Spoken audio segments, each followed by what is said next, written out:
25 лет – срок жизни одного лифта. На сегодняшний день в 139 многоквартирных домах Нерюнгри требуется замены 262 лифта.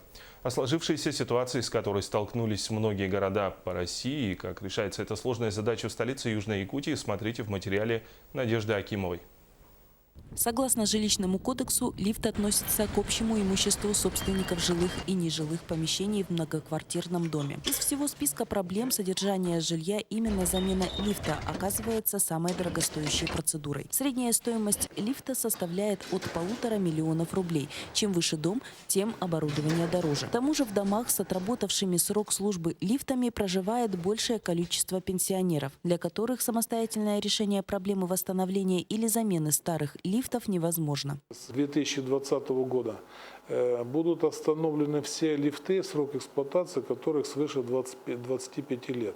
Пока так глобально у нас проблема не стоит с лифтами. На сегодняшний день в городе начала работать программа, но она требует времени, чтобы заменить 262 лифта в Нерюнгри. Согласно краткосрочной программе Фонда капитального ремонта, первой ласточкой в этом году станет 2 дома, где заменят 4 лифта. На 2017 год запланирован ремонт 11 лифтов в 6 домах. И также в поселке Беркакит 7 лифтов в 3 домах. На данный момент подготавливаются документы для проведения конкурса, определение подрядчика, который будет выполнять работы по замене лифтового хозяйства в домах вышеуказанных.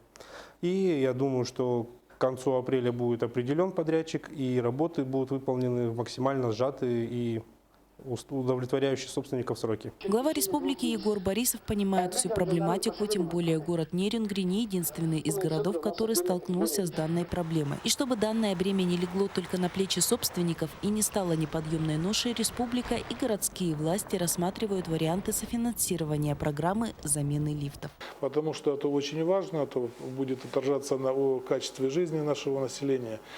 И я думаю, что здесь без помощи правительства, без помощи средств фонда, чисто собственники жилья и муниципалитет с этой задачей не справятся. Есть понимание, эту задачу мы будем решать, и я думаю, что она будет выполнена. Нерюнгринцы не остаются один на один с данной проблемой, и разработанные программы станут львиной долей финансирования в решении сложившейся ситуации. Галина Якимчак, Надежда Акимова, Дмитрий Горбов, НВК «Саха».